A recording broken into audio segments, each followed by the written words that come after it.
A Kátia Freire é fonoaudióloga, especialista em audiologia, é mestre em fonoaudiologia pela PUC de São Paulo e doutora em ciências pela Unifesp. E é fundadora e proprietária da Audicare e autora do treinamento auditivo musical. Kátia, é um prazer estar aqui com você, né? Não só de tê-la aqui conosco, mas também de fazer essa live com você. Muito bacana.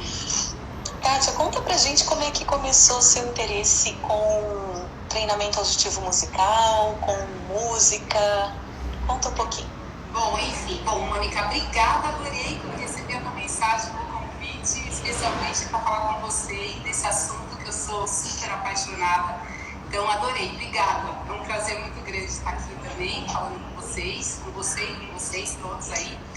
E aí, assim, essa história do treinamento auditivo musical é uma longa história, porque na época, em 2005, quando eu entrei no doutorado na Unifesp, e a Cecília Martinelli era minha orientadora, aí eu entrei com um projeto de próteses auditivas, de direcionalidade, que eu também sempre fui apaixonada por tecnologia, por próteses auditivas, que é a minha grande área de atuação, né? Desde sempre, estou formada há 30 anos, trabalhando muito com próteses auditivas. E aí eu entrei com um projeto de microfone direcionalidade, fala no ruído, como que os diferentes padrões polares se comportavam com fala no ruído. E eu entrei com esse projeto. Só que eu sempre trabalhei com músico também, né? Então as minhas atuações sempre foram com prótese auditiva, com músico na parte de prevenção auditiva, reabilitação auditiva, idosos, muito idosos, né? Sempre trabalhei com muito idosos. A minha tese, minha dissertação de mestrado foi um programa de reabilitação auditiva para idosos, que a nossa querida Ieda sempre foi minha mãezona e foi a minha orientadora. Na especialização também, então eu sempre trabalhei com próteses auditivas, idosos e música de uma maneira geral. E nessa época, num dos atendimentos que eu estava fazendo com um dos músicos da Bahia, imagina a Bahia, o que não tem de ritmo, né? Pode imaginar. Enfim, um dos músicos, uma das avaliações audiológicas desse músico, que tem muito ritmo, muito axé, ele, na audiometria, assim, até 1000 Hz, super preservado, e depois caía, 2, 3, 4, 6 caía. Então, obviamente, clinicamente, a gente imagina que uma audiometria dessa vai, no índice de reconhecimento de fala, percentual de reconhecimento de fala, a gente vai encontrar um 6 virando 3, ou 92%, ou 88%, dependendo da idade da pessoa, mas uma perda auditiva dessa vai dar alteração na compreensão de fala, principalmente nas explicativas. E esse músico especificamente, Mônica, 100% de BRF, né, de índice de reconhecimento de fala. Eu falo, não é possível, não é possível que uma perda lá em 60 em 3, 4 mil, como que pode eu falar 6 e ele entender 6? Ele tem que entender 3, né? Pra saber quanto. E eu olhava o dial, olhava o audiômetro, olhava tudo, estava tudo certo, repetia 100%. Nesse momento, e aí veio o bichinho da pesquisa, né? Que a gente gosta de pesquisar, fica ali na cabeça. Como que isso pode acontecer? Cérebro de músico é diferente de cérebro de não músico. Isso ficou martelando na minha cabeça. Falei, eu preciso entender como que esse cérebro funciona, porque não é possível que esses músicos tenham uma percepção de fala. Tudo bem que era no silêncio, era no teste de fala, né, na cabina, na audiometria ali, vocal. Como que ele pode ter 100% de reconhecimento de fala? E aí, eu cheguei, estava na Unifesp, e aí eu comecei a pesquisar, procurar, e aí eu fui conversar com a Cecília. Eu falei, Cecília, eu estou encanada com isso. Eu tô achando que eu vou mudar o tema da minha tese. Ela regalou o olho desse tamanho. Cara, mas é diversidade no futuro. E a gente tem muito idoso que ouve, mas não entende. Mesmo com uma super boa adaptação de próteses auditivas, com verificação, tudo certinho ali, medida em situ, tudo onde tem que estar, boa amplificação, bom aparelho, tudo certo. E mesmo assim, ele não tem uma performance muito boa para compreender a fala, alguns no silêncio, mas principalmente no ruído. E aí eu falei, alguma coisa está acontecendo. E tinha a história do treinamento auditivo, mas eu falei, gente, será que a gente poderia fazer os treinamentos auditivos que já vinham sendo feitos em cabina, né, formais e tudo mais, com os testes padrões? Mas eu falei, se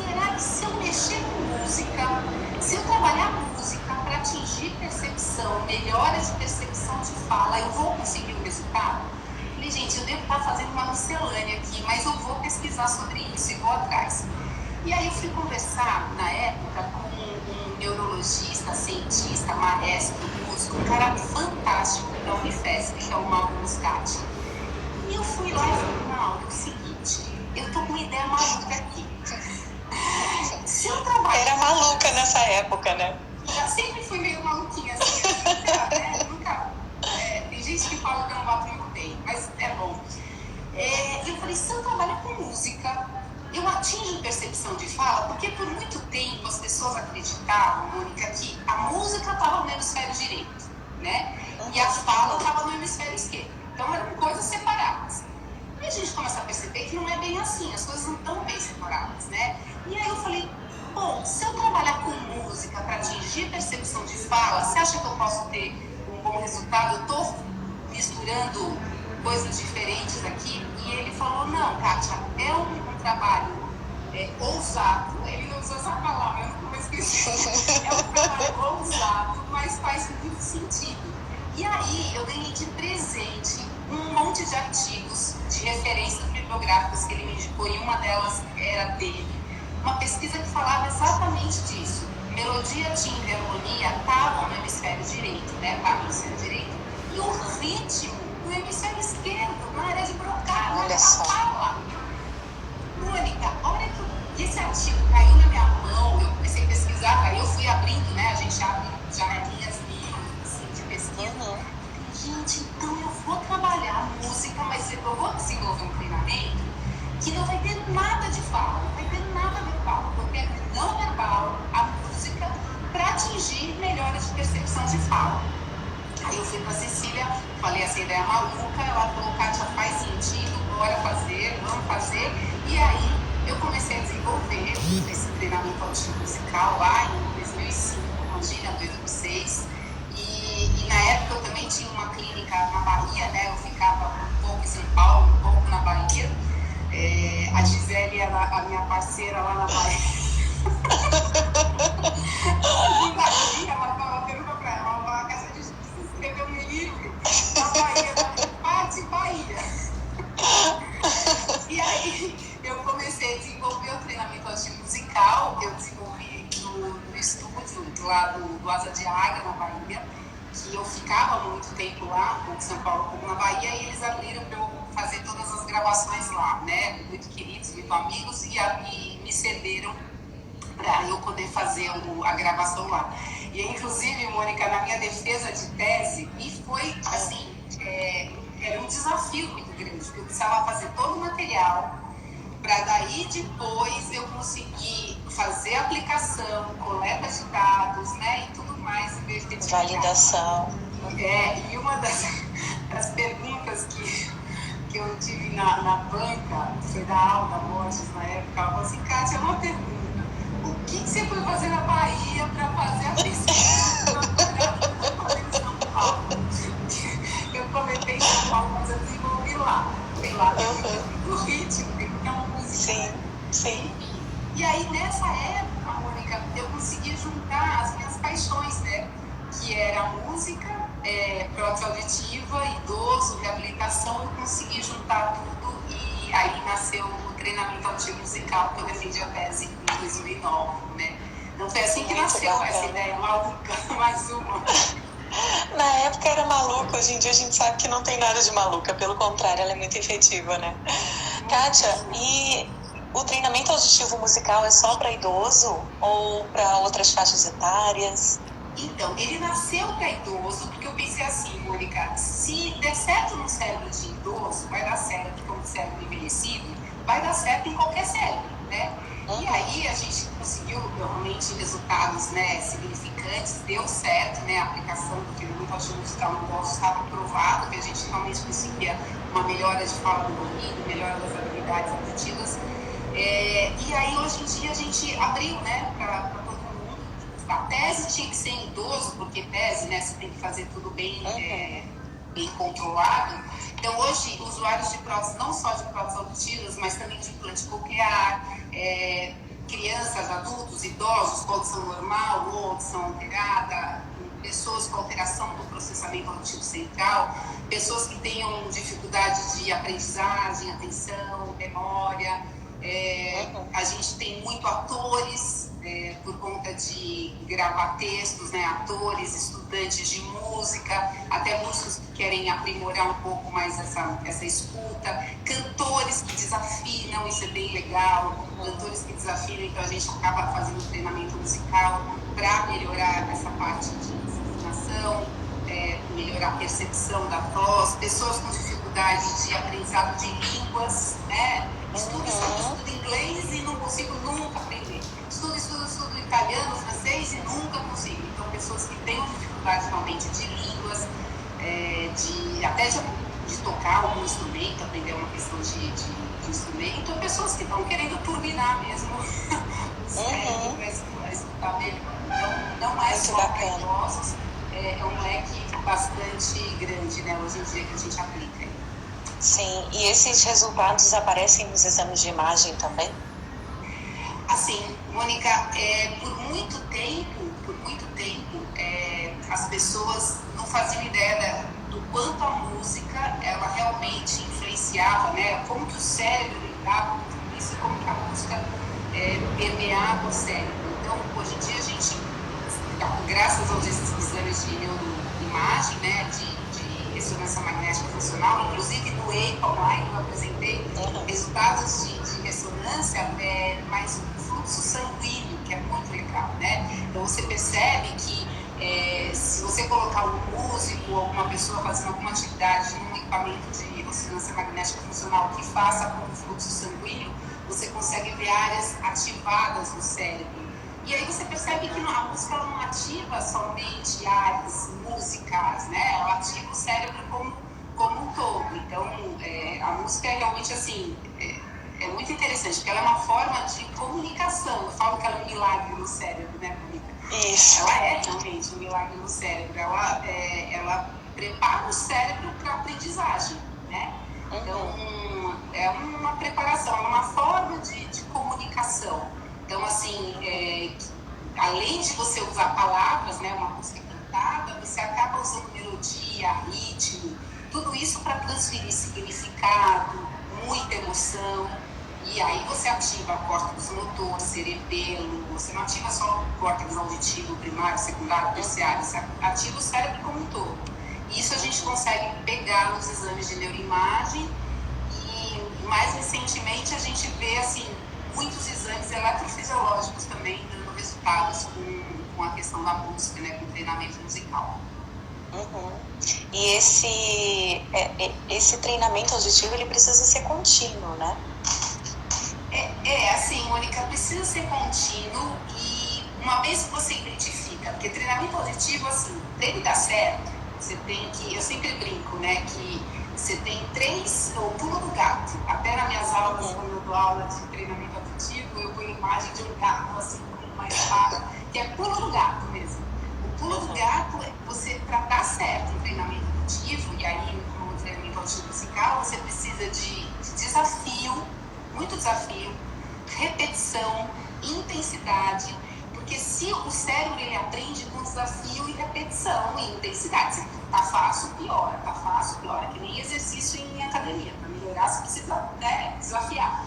E realmente é um desafio, então ele precisa ser contínuo, mas uma vez que você faz a avaliação, e é importante você ter a avaliação pré-treinamento e pós-treinamento, né, você faz uma avaliação, por exemplo, do processamento auditivo central, os exames eletrofisiológicos e tudo mais, você define quais são as habilidades principais auditivas a serem treinadas. Então, todo bom treinamento auditivo, ele precisa ter um programa, né? Uma programação para que realmente você possa saber qual é a planilha da academia que você precisa treinar, né? Se é o tríceps, se é o bíceps, o que você vai treinar no cérebro, né? De uma maneira mais figurativa falando. E aí, ele precisa ser contínuo e geralmente de 8 a 12 semanas. E é importante, Mônica, dizer que assim, tem começo, meio e fim. Se a pessoa tiver alteração somente de processamento auditivo, você vai fazer o treinamento auditivo, não é uma coisa ad eterna. Tem que ter começo, meio e fim, né? Que a pessoa fica 2 anos fazendo treinamento auditivo, a não ser que a pessoa tenha alguma outra comorbidade junto, Idoso, geralmente, alguma coisa que você faz, um período, né, de 8 a 12 semanas, geralmente uma vez por semana com a gente. Com essa história da pandemia, a gente acaba fazendo também online, mas o paciente tem que fazer todo dia, pelo menos meia hora por dia em casa, 7 dias consecutivos, e você realmente tem que fazer intensamente, assim, nesse período. Mas o idoso, quando termina esse período, daí a gente também pede para ele continuar fazendo em casa, como se fosse para academia, para ter uma manutenção. Mas é contínuo, principalmente nesse período, né? Então, que nem para academia se matricular na academia, e a gente falar agora. Sim. Não, e é legal você esclarecer isso, que ele faz parte de um programa de reabilitação. Então, ele tem início, meio e fim, e depois tem os exercícios que são de manutenção, né? Exatamente. Porque senão a pessoa, assim, de vez em quando vai e retoma de novo, né? E com o treinamento auditivo que é no site, a gente tem o datalog, a memória, que a gente pode acompanhando à distância o paciente para saber se ele está realmente fazendo, o que precisa apertar, qual exercício que a gente precisa mudar. Então, tem esse acompanhamento à distância, né? A gente também, na época da TESS, eram DVDs, eu não falei isso, né? Eu tinha 7 DVDs, Mônica. Na verdade, eram 7 DVDs. E eu fiz em DVD porque era uma mídia fácil para idoso, né? Você colocava na televisão, no equipamento, no computador, e alguém, assim, poderia auxiliar só num play ali. E aí, com o tempo, os DVDs se esgotaram, e aí eu também queria mudar, eu queria acrescentar exercício, assim como o ritmo, um exercício que eu acrescentei, ele não estava na tese. Os 7 DVDs não tinha o exercício de ritmo, e aí o ritmo eu coloquei no site. Daí, há 3 anos atrás, 4 anos atrás já, 4 anos atrás, aí a gente lançou o site do treinamento auditivo musical para não ter mais DVD, e aí sim ter o catálogo, poder mudar tempo, exercício, a hora que eu quisesse nas atualizações, né? Que legal. Antes de eu ir para a próxima pergunta, eu queria avisar a todos que a gente tem um campo de perguntas ali, eu desativei os comentários, mas tem ao lado dos comentários um ponto de interrogação. Caso vocês tenham alguma pergunta, podem utilizar esse campo. E também compartilhem os stories de vocês aí, que estamos ao vivo aqui na live, falando sobre como o cérebro, como a música pode ajudar o cérebro a escutar melhor. Kátia, você falou sobre o treinamento auditivo com usuário de próteses auditivas, né? Em que momento é recomendado esse treinamento? Pré-aclimatização, para acelerar esse processo, ou pós-aclimatização? O que você recomenda?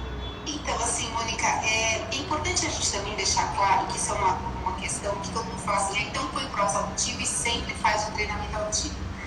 Como você mesma disse, o treinamento auditivo, ele faz parte de um programa de reabilitação auditiva. Então, muitas vezes, somente a prótese auditiva não, já dá conta do recado. Se a pessoa não tiver uma alteração grande de processamento auditivo, por isso que é importante avaliar, né? Pré e pós, para a gente realmente saber que até antes de iniciar a prótese auditiva, o teste, a gente saber como estão essas habilidades auditivas centrais e se com a prótese auditiva somente isso vai estimular as vias auditivas suficientemente a ponto de você modificar as habilidades auditivas que estejam alteradas.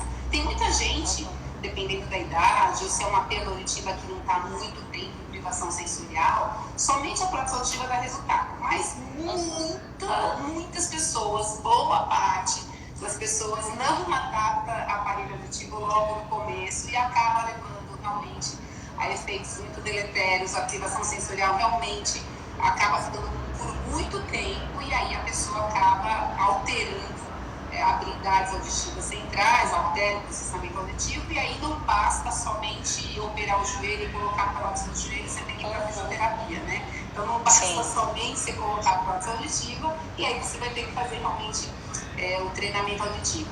Então, assim, o que a gente geralmente faz no Care, a gente faz todo o processo de prótese auditiva contínuo, né, durante as semanas que precisam selecionar qual é a melhor prótese auditiva, a melhor amplificação, faz o processo de verificação, de validação, cumpre todo o protocolo.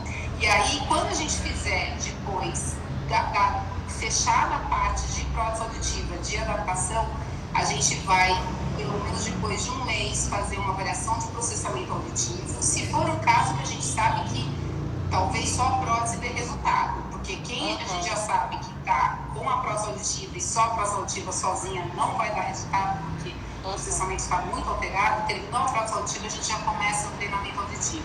Mas quem não está, que tem chance de só a prótese dar realmente resultado, que são limites, resultados muito borderlines, onde você sabe que a prótese pode dar resultado, aí depois de um mês a gente avalia o processamento auditivo e aí a gente pode começar o treinamento auditivo. Ou se for algum caso que é muito pequena a alteração, aí a gente já pode entrar com alguns exercícios de treinamento auditivo, assim quando a gente termina a prótese auditiva, a parte de testagem de prótese auditiva. E durante a prótese auditiva, o processo, a gente sempre está estimulando as questões, principalmente de atenção, né? Então, durante o processo de testagem mesmo, a gente já vai acordando a questão de atenção. Então, pelo menos 15 minutinhos por dia, diminui o volume da televisão, um volume bem baixinho, que você não consegue, assim, não é aquela coisa fácil, a pessoa realmente tem que ficar prestando atenção e você vai acordando a atenção. E aí depois faz avaliação e processamento, e treinamento, né? Então, não necessariamente você precisa esperar o processo todo da climatização, mas a maior parte dos casos a gente acaba esperando e faz, ou se somente a prótese auditiva der resultado, daí você não vai seguir adiante. Bacana. Você falou sobre o ritmo, né, que entrou agora, há pouco tempo aí no programa. Qual é o impacto do ritmo no cérebro? Qual é o efeito do ritmo no cérebro? Por que ele é tão importante? Tem muita... Assim, o ritmo está no hemisfério esquerdo, né? De trocar com o que eu acabei de dizer. E hoje em dia, a Nina Kraus, que é uma super pesquisadora, né, da Northwest University lá dos Estados Unidos, ela pesquisa muita coisa de ritmo, e o laboratório deles lá, o Glenn Volz, eles têm uma linha grande de ritmo, e outros autores, pesquisadores também. Tem muita gente publicando a questão do ritmo, e o ritmo influenciando aspectos não musicais, né? Então, o ritmo influenciando, por exemplo, já está provado, e tem artigos que depois eu posso até mandar todas as referências, mas tem um artigo super recente de 2019 da Nature, que mostra que o ritmo vai mexer com habilidades, por exemplo, de leitura. Então, crianças que têm habilidades rítmicas, é super importante treinar isso, e são melhores leitores, desenvolvem melhor a parte todinha de leitura, tem habilidades de relação de figura pública, compreensão de fala no ruído, né? Então entendem melhor no ruído também, quem tem mais ritmo. Então o ritmo ele atua não somente na parte musical, mas também das habilidades não musicais, principalmente. Para a criançada é condição sine qua non, né? Pois é, vamos aproveitar e falar sobre isso. Você disse uma frase no Wake Online que eu achei sensacional, aliás, várias, né? Sua aula foi incrível. Você disse que toda criança deveria ter acesso à música, porque a música é o verdadeiro milagre do cérebro, né? Eu anotei essa frase de tão bonita que eu achei e fez muito sentido para mim, né? E eu também queria que você aproveitasse e desse algumas dicas para os pais e mães que estão aqui assistindo a gente. Então, assim, o ritmo para mim, música é um verdadeiro milagre mesmo. Música, natação, não pode ser nada opcional. Eu falo assim, natação e música não é opcional. Quer fazer outras atividades extracurriculares, tudo bem, mas música e natação não é. Você tem que saber se virar no mar do Havaí, vai ter que ser músico. Mas como a música ela vai preparar o cérebro para a aprendizagem, queira ser o que for, meu filho, mas o cérebro vai estar pronto para aprender o que você quiser, né?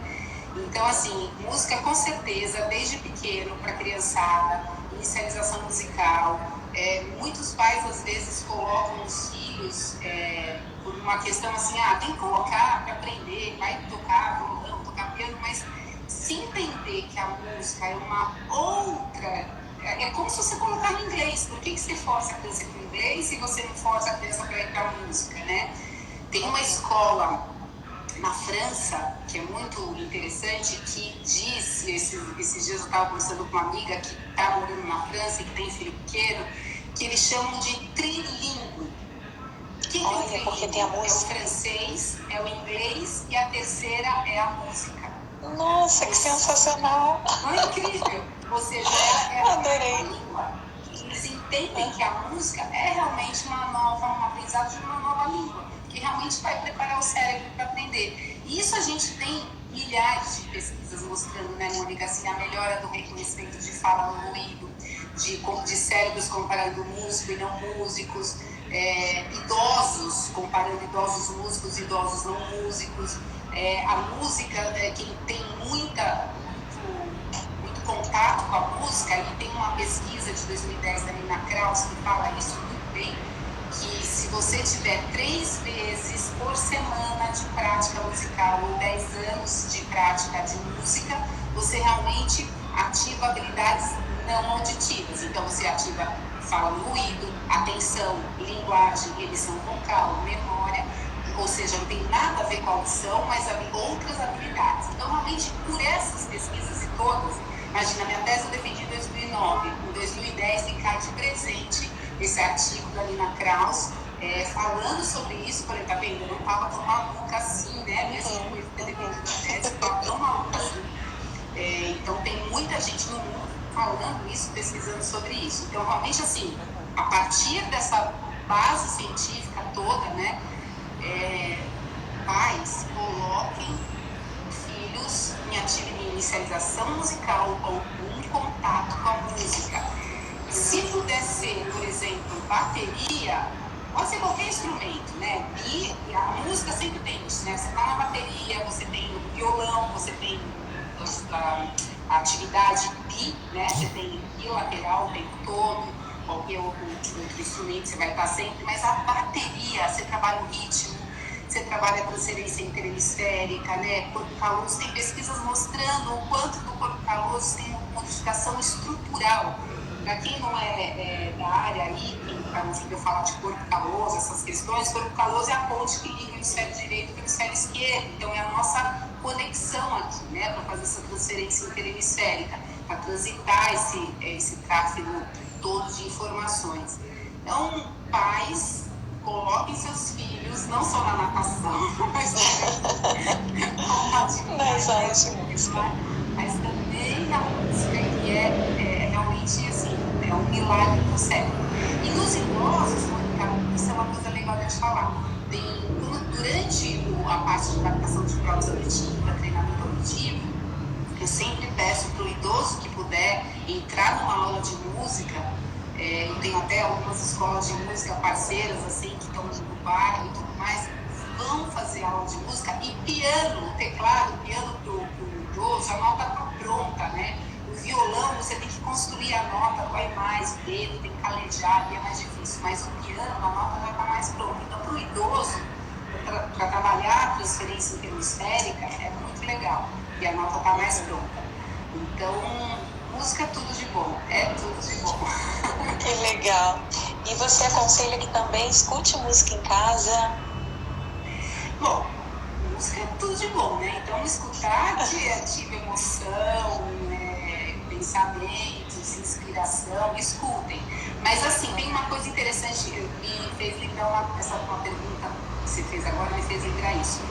Na minha tese de doutorado, eu tinha um grupo que era de música passiva, que estava escutando a sonata K448 em Ré maior de Mozart, e tinha o grupo de música ativa, que era quem estava participando do treinamento auditivo musical, né? Porque tinha uma questão dessa sonata K448, que ativava a questão de QI, etc. e tal, e eu queria ver se isso poderia influenciar principalmente nos aspectos de compreensão de fala no ruído, nos aspectos auditivos. Os resultados, Mônica, na música passiva não alteraram, não tive resultados significantes na música passiva, somente na música ativa. Então, lembra que eu falei que o cérebro, é muito importante. Desafio, repetição, intensidade, você tem que estar participando. Bom, cadê? Uma música toda assim de fundo,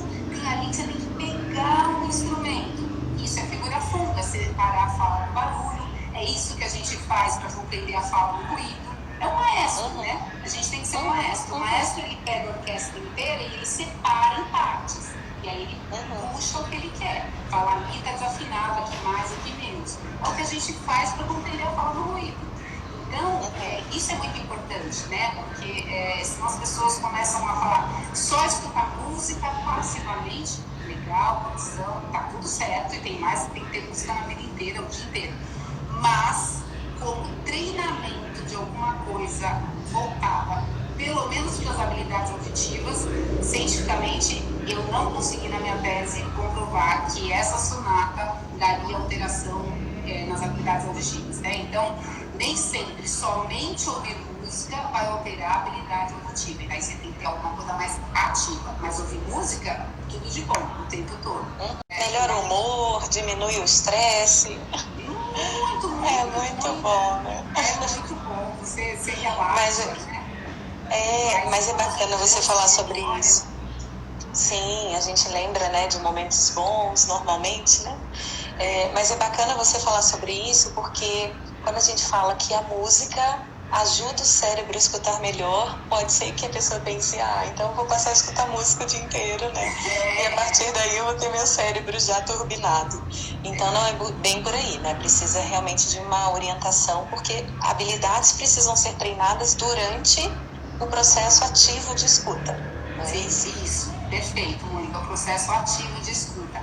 O processo passivo, ele é encantador, ele mexe com as emoções, sistema límbico, é uma delícia, né? Te dá prazer, você tem o caminho dopaminérgico todo nas sinapses acontecendo, liberando dopamina nas sinapses pelo prazer, né? Maravilhoso.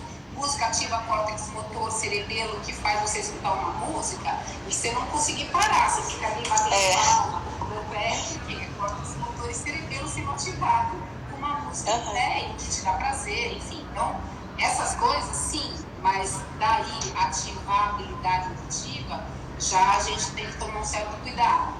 Perfeita a tua colocação, realmente a escuta ativa, né? De você poder realmente fazer o exercício, sabe? Atento a fazer as tarefas com música. Legal. Kátia, posso habilitar os comentários aqui? Claro. Me dá uma saudade de ver todo mundo interagir aqui. Enquanto isso, eu queria te fazer outra pergunta. Esse treinamento auditivo musical que você desenvolveu, ele é para ser utilizado apenas por fonoaudiólogos ou outros profissionais que trabalham também então, para aplicar o treinamento auditivo, é importante ser fonoaudiólogo, porque ele tem o conhecimento das habilidades auditivas centrais, para você aplicar. Mas o usuário usuário do treinamento auditivo não é fono, né? Não é audiologista. Então ele está fazendo, ele está aplicando, enfim. Mas para coordenar o treinamento auditivo musical de uma maneira profissional, ele é indicado para audiologistas, né? Para fonoaudiólogos, na verdade, porque tem muita gente até fora do país utilizando. E isso é legal, né, Mônica? O treinamento auditivo musical ele é só com música, ele não tem fala, é um material não verbal.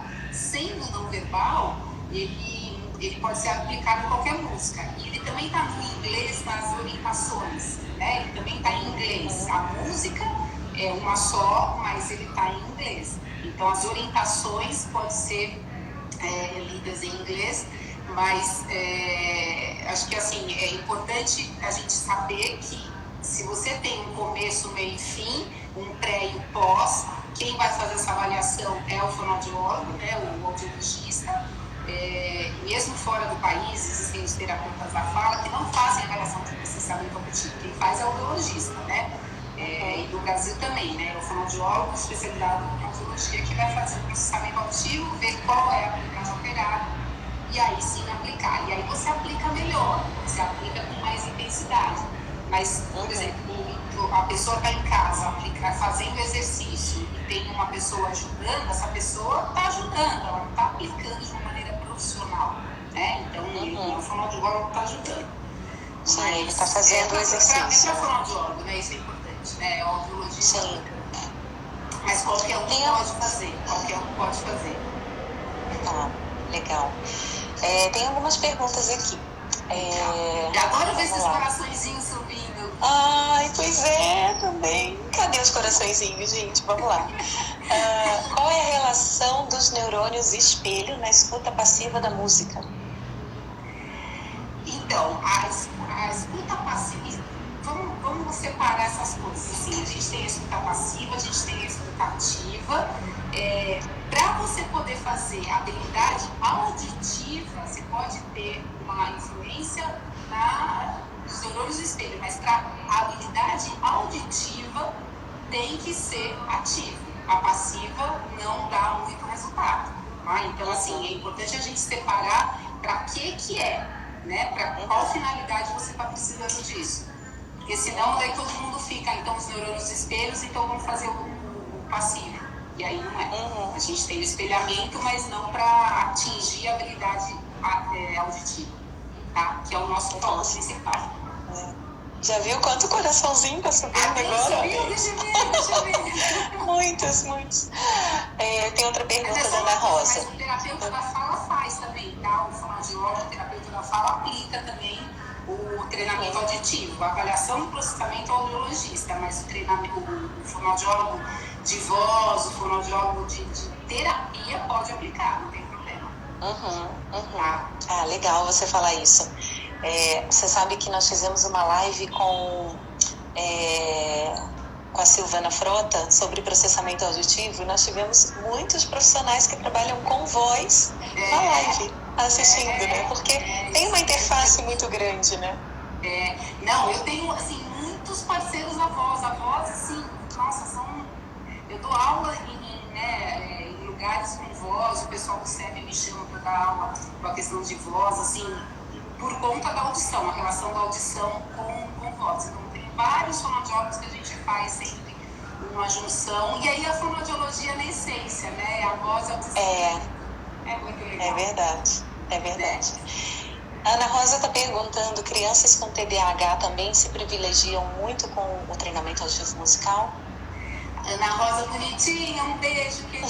Ela sempre faz os cursos, muito legal. Sim, se beneficiam e você mesma, Ana Rosa, sabe disso, porque você tem casos no teu consultório que com sucesso e, enfim, eu acho que tem bastante relação.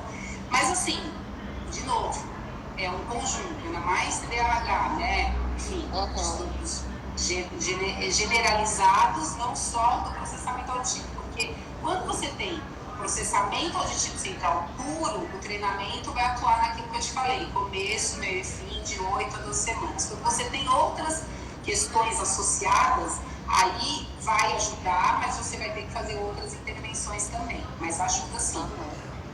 Tem as questões de atenção. E aí você, por conta da hiperatividade, você vai ter que dosar um pouco os exercícios, a intensidade. É bem importante saber disso de caso para cada caso, né? Você tem que fazer a roupa sob feitio, no costureiro.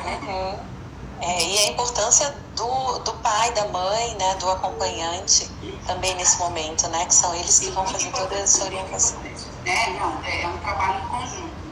Com a criançada, assim, é fundamental, tanto é que no treinamento auditivo eu acabei fazendo um nível que a gente chama de completo e reduzido, mais fácil não, mas assim, mais rápido, né? Que é para ser rápido para a criançada, porque a criançada às vezes não tem muita paciência, o tempo de esperar a resposta vir. Isso era uma questão dos DVDs que eu não conseguia mudar nesse tempo, e aí no site a gente consegue alterar. Então você tem até questões onde você coloca 7, 8 segundos, 2 segundos, tem criança que põe 1 segundo para quando você dá a resposta aparecer, quando você aplica a sua resposta, aparecer o resultado, o gabarito, que é justamente para as crianças que não conseguem ficar esperando muito tempo a resposta chegar. Então você tem os testes mais rápidos, né, e os mais completos, que é para idoso, tem um tempo maior para chegar, e você tem como mudar o tempo. Isso é bem interessante.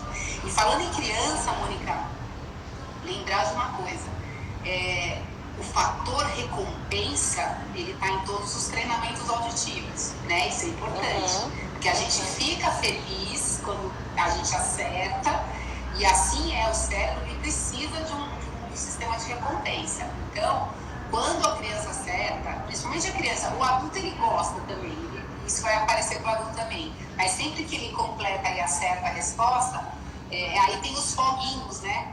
E assim, se ele acertou uma vez, é uma vez a explosão dos foguinhos, se foram duas, papá, se foram 10, né? E aí os foguinhos assim, de explosão no treinamento auditivo, eu criei isso para poder ter um sistema de recompensa, de parabéns, parabéns, né? De que então, você conseguiu acertar, e aí a pessoa fica motivada, e aí vai fazer o próximo exercício, e vai mudar de nível, isso de mudar de nível é importante. E são os mesmos gatilhos de um jogo de videogame, né? Exatamente. E assim, todo embasamento que a gente tem científico mostra que com 70% de acerto das respostas você pode ir para um nível mais difícil. E o treinamento auditivo é assim também, o musical. Se você realmente acertou 7 de 10, uma sequência de 10, daí você pode ir para um nível mais difícil. Se você não acertou 7 no mínimo, você vai ter que fazer esse nível novamente. Tem nível fácil, muito fácil, moderado, difícil, enfim. Isso é importante a gente ter em mente, né? Que você tem que ter o desafio, mas se você não acertou o mínimo, você não está pronto. Ir pra academia, hoje eu fui fazer exercício cedo, meu Deus do céu, assim, tinha que aumentar um pouco mais a intensidade, meu amor. Nessa perna, eu acho que eu ainda vou ficar nessa.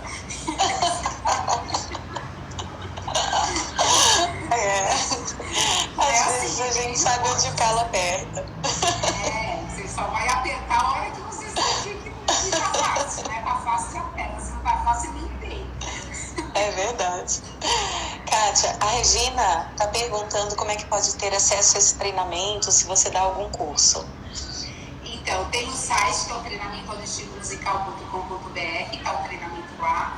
Eu dou cursos periódicos de capacitação do treinamento auditivo musical. Então, se quiser mandar um e-mail para mim, Kátia com Y, né, @audicare.com.br, daí a gente está colocando uma listinha que o próximo curso deve ser agora em agosto, para a gente fazer um curso de capacitação para habilitar as pessoas a treinarem. A gente põe as pessoas no site do TAN, das regiões diversas do Brasil. Então, quando entrarem no TAN, é alguém lá do Nordeste, então é da Bahia, tem alguém lá para aplicar, é de Aracaju, da Paraíba, né, do Sul, enfim. Então, já tem bastante pessoas fora do Brasil e dentro do Brasil também para fazer o TAN. Então, tem como. E a minha tese também está disponível, né, a dissertação de mestrado, tem várias pesquisas feitas. Essas pesquisas têm sido interessantes, viu, Mônica? Muito legal. Agora, no dia 30 de junho, foi muito interessante, porque o EIPA online foi no finalzinho, né? 26, 27, 28 de junho. Então, a minha palestra foi no dia 27, eu já tinha gravado. No dia 30 de junho, eu gravei já mostrando a tese. Uma das teses da Yara Bagari, que é a Ana Cláudia Friso, ela fez toda a orientação da tese dela, ela fez o TAN com um eletrofisiológico mestrado, comparando a parte de fala do ruído, teste de fala do ruído, testes eletrofisiológicos, e ela encontrou diferenças estatisticamente significantes na tese dela, tanto no eletrofisiológico quanto na fala no ruído. E aí eu citei e ela defendeu a tese dia 30 de junho. Foi muito legal. E aí a defesa de tese dela foi online e eu tive o privilégio de poder assistir, né? Eu não estava na banca, obviamente, porque ela usou o material, mas eu estava assistindo a tese dela, eu pude conversar, enfim, foi bem legal. E tem várias pesquisas acontecendo. Tem a ILCA em Alagoas fazendo também o pós-doc, enfim, tem várias pessoas fazendo a tese, a aluna da Daniela Gil na Unifesp também fazendo, tem várias pessoas fazendo. Isso vale um toque, viu, Mônica? Quem quiser desenvolver pesquisa no treinamento musical, entre em contato comigo, que eu disponibilizo as senhas, os logins, desde que seja com fim científico, aplicar um projeto e tudo mais, aí eu posso disponibilizar as senhas e logins, tá aberto a isso. Eu quero mais que as pessoas pesquisem, né? Mestrados, TCCs, especializações, doutorados, pós-doc, está super disponível. Que legal. Então, eu vou fazer um post sobre isso E aí as pessoas que tiverem interesse entram em contato com você. Tem uma pergunta da Cláudia. Esse treinamento auditivo musical pode ajudar pacientes afásicos com apenas linguagem expressiva alterada?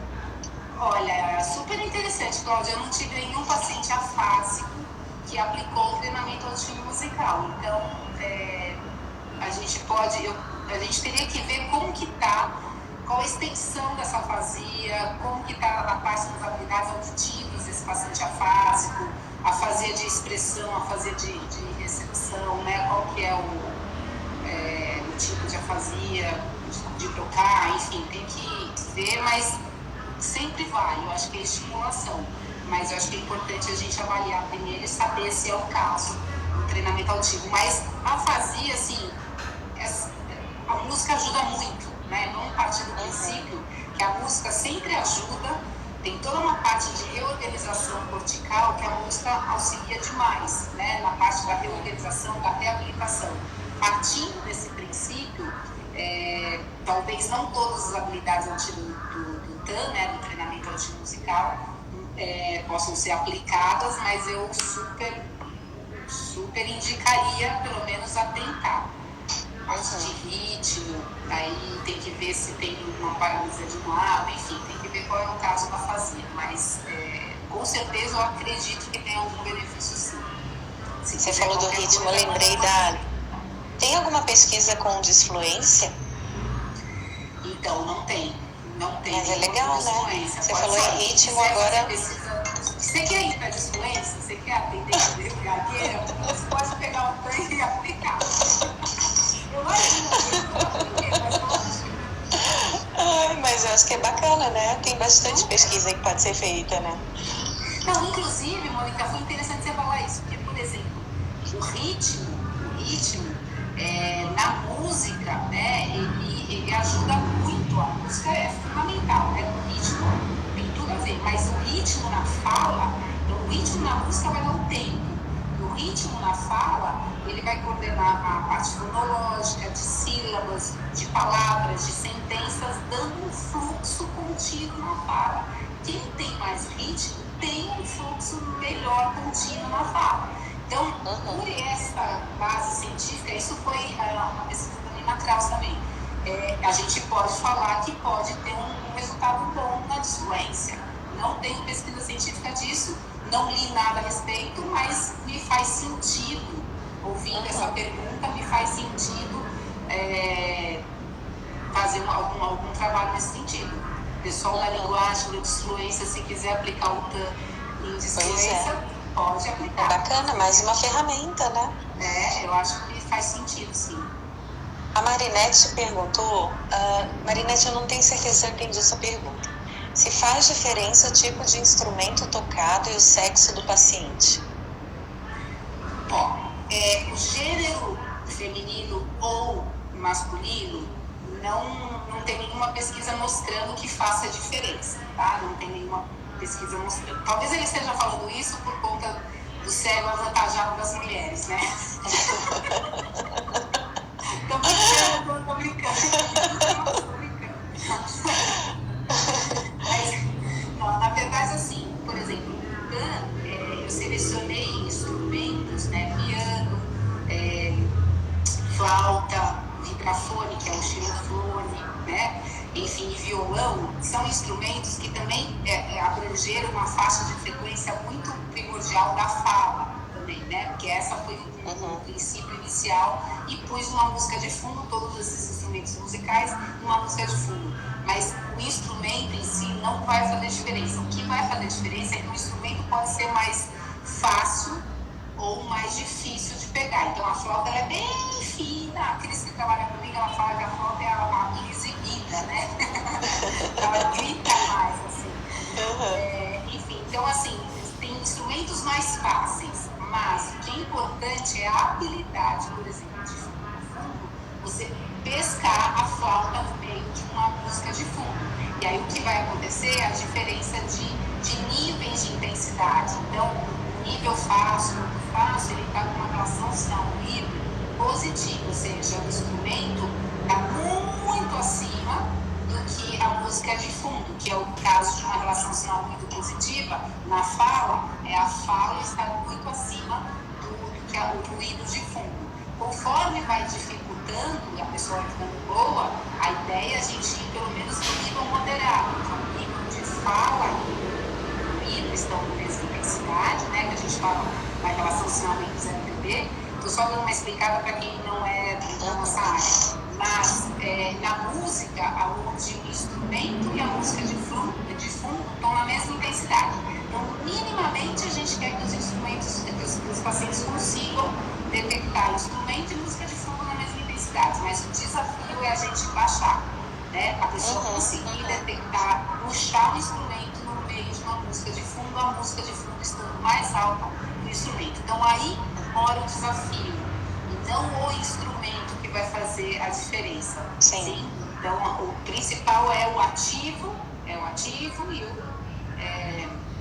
e puxar o instrumento. É o maestro, né? Guardem essa informação na cabeça, é o maestro, principalmente o maestro. Bacana. Tem uma pergunta ótima aqui do Davi. Músicos com perda auditiva. Músicos com... Ele tá, né? Muito bom. Músicos com perda auditiva e alguma alteração de processamento podem se beneficiar do treinamento auditivo musical? Muito, Davi. Muito. Na verdade, assim, a gente parte do princípio que músico, mesmo com perda auditiva, não teria alteração de processamento, porque o cérebro está já trabalhado pela própria música, né? Isso é uma verdade. A gente pega músicos e não músicos, a gente vê pesquisas mostrando que realmente o cérebro de músico, mesmo com perda auditiva, ele está sem alteração, às vezes, de processamento auditivo. Só que o que acontece? Tem músicos que, com o passar, a privação sensorial foi muito grande, dependendo do tempo de privação sensorial, foi muito grande, que a música segurou algumas habilidades auditivas, por exemplo, o padrão temporal. Ele super consegue os padrões temporais, curto, longo, grave, agudo, ele não tem dificuldade. Mas, por exemplo, a figura fundo, às vezes, compreender a fala no meio do ruído, dependendo do instrumento que o músico tocava, ou dependendo do quão músico ele estava, né, atuante, né, na vida dele, nos últimos anos, pode ser que sejam alterados. Uma vez eu peguei um paciente muito interessante, ele era muito inteligente, ele não era músico, e aí vou só fazer esse paralelo, ele não era músico, mas ele tinha trabalhado lá atrás em código Morse. Pode imaginar? Nossa! Meu, código Morse, aliás, código Morse é uma coisa bem interessante de você trabalhar com o treinamento auditivo. Gente, o padrão temporal desse senhor era um idoso com perda auditiva, alteração em figura fundo, mas o padrão temporal dele era a coisa mais, assim, incrível, porque parecia de criança, assim, criança bem trabalhada, sim. Então ele tinha padrão de duração, frequência, resolução extremamente boa. Ele fazia, assim, todas as mensagens de navio, ele era um cara que fazia isso. Todas as mensagens de navio com código Morse, mensagens enormes, em alemão, pode imaginar? Em alemão. Ele era brasileiro, em alemão. Ele fazia código Morse, né? Fazendo as informações, escrevendo em alemão. Era fantástico. Então, com isso, só por aí você pode ver também, Davi, que assim, o músico pode ter o padrão temporal, mesmo com a perda auditiva, muito bom, mas muitos perdem, principalmente compreensão, às vezes, quando tem muito ruído. A compreensão de falar no ruído moderado, ok, mas quando começa a ficar mais desafiador, aí perde, né? Tá joia. Kátia, infelizmente, muito obrigada. Infelizmente a nossa live está acabando. Daqui a pouquinho o Instagram vai fechar aqui. Queria te agradecer muito, muito, muito. Foi uma delícia conversar com você. E eu vou te pedir aí todas as informações para fazer a publicação agora, tá bom? Obrigada, Kátia. Um beijo. Obrigada por pessoal. Todos que estavam aí. É isso aí. Muito obrigada.